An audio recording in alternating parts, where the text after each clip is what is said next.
The problem is that you haven't been handing in your homework on a daily basis. You haven't been taking care of business. You've been falling behind. Gee, what's going to happen? Asked Brother as the living room phone rang. It's the BRS, said Mama. For you, Papa. Take their number and I'll call them back, said Papa. What's the BRS, Mama? Asked Sister. It's the Bears Revenue Service, said Mama. They collect taxes.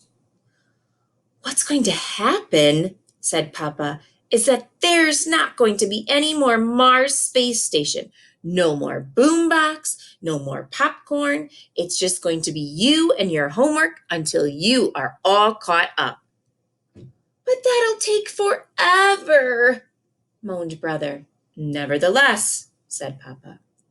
You just don't understand, said Brother, heading for the door. Where are you going? Asked Mama. I'm just going for a walk, said Brother. As often happened when Brother had a problem and went for a walk, his feet led him to Gramps and Gran's, just down the road.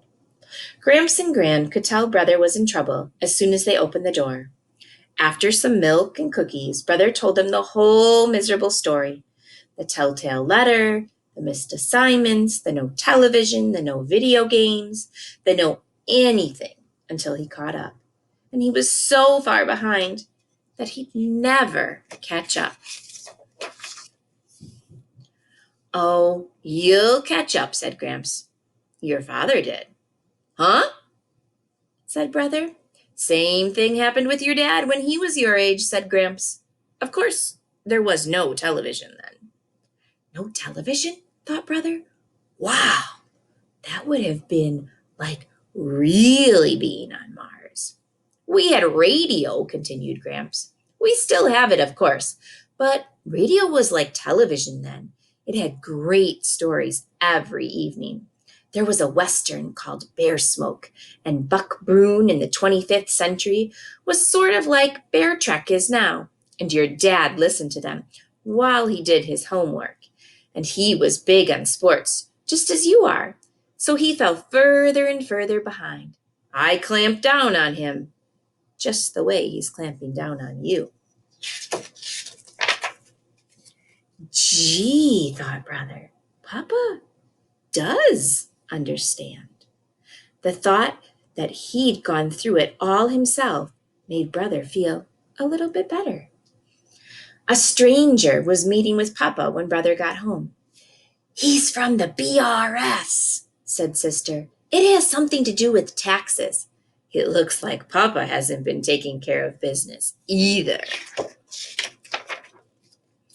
The stranger was about to leave. We'll be glad to give you a little more time, but you're going to have to catch up, he said as he laughed. And that's how it worked out. Brother sat on one side of the card table, and Papa sat on the other side. It was a good lesson for both of them. Thanks for listening. Maybe you can tell the parent or the big brother or big sister or aunt or uncle or grandma and grandpa who is watching you what your favorite part of the story today was. Do you feel like any of the characters in our story today? Stick with it, friends. I wish we were back at school, but I will see you again tomorrow and read you another story.